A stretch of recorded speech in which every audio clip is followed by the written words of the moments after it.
নমস্কাৰ। আজি 1 বহাগ অসমীয়া নতুন বছৰৰ প্ৰথম দিন।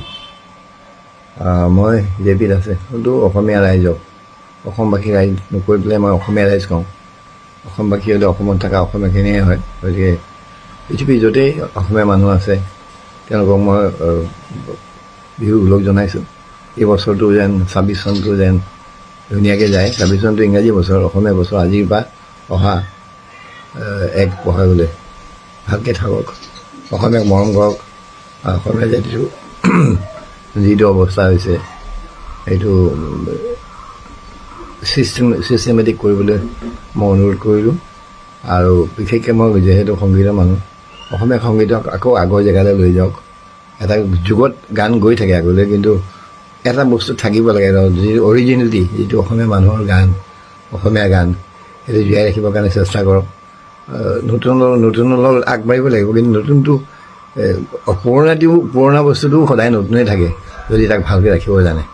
পুৰণা চোলা এটা, পুৰণা পেণ্ট এটা যদি 1 বছৰ পিন্ধি পেলাই যদি ফাটাই দিয়ে, সেই পেণ্টটো লোৱাৰ মানে নাই, সেইটো গমা। ঠিক তেনেকৈ গান শিকা মানে নাই।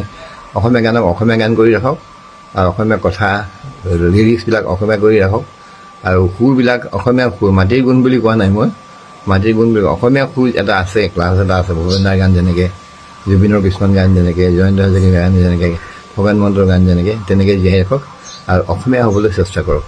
ধন্যবাদ। শদিয়াৰ পৰা ধুবুৰীলৈ, বৰাকৰ পৰা ব্ৰহ্মপুত্ৰলৈ সকলোৰে মাজত চিনাকি এটা নাম প্ৰাতঃ টাইম। থলুৱা ভাষা, কৃষ্টি আৰু সত্য বাতৰিৰ আধাৰত প্ৰতিষ্ঠিত খবৰ প্ৰাতঃ টাইমৰ প্ৰতিটো বা বাতৰি পুংখানুপুংখভাৱে চাবলৈ Facebook, YouTube, website, Twitter, Instagram আৰু ব্লগাৰ পেজত লাইক আৰু ফ'ল' কৰক। ধন্যবাদ। অসমৰ সংবাদ জগতখনৰ বাবে এক সুখৰ খবৰ।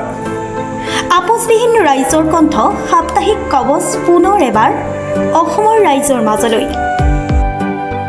স্বত্বাধিকাৰী প্ৰণীতা কলিতাৰ দ্বাৰা প্ৰকাশিত আৰু আপোচবিহীন একাংশ নপুৰণি অভিজ্ঞতাপুষ্ট সাংবাদিকৰ দ্বাৰা প্ৰচাৰিত তথা eco printing press, Guwahati, Katabari, গড়চুকত মুদ্ৰিত সাপ্তাহিক কবচ এতিয়া অসমৰ বিভিন্ন প্ৰান্তত উপলব্ধ। আমাৰ ঠিকনা মুখ্য কাৰ্যালয়, অসম ফৰেষ্ট স্কুল, হৰিমন্দিৰ পথ, গুৱাহাটী, আৰু উপ কাৰ্যালয় কলিতা মাৰ্কেট, বিজয়নগৰ, কামৰূপ, অসম।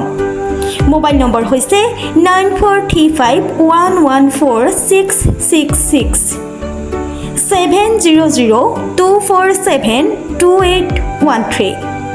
আমাৰ ইমেইল আইডি হৈছে kobos2025@gmail.com।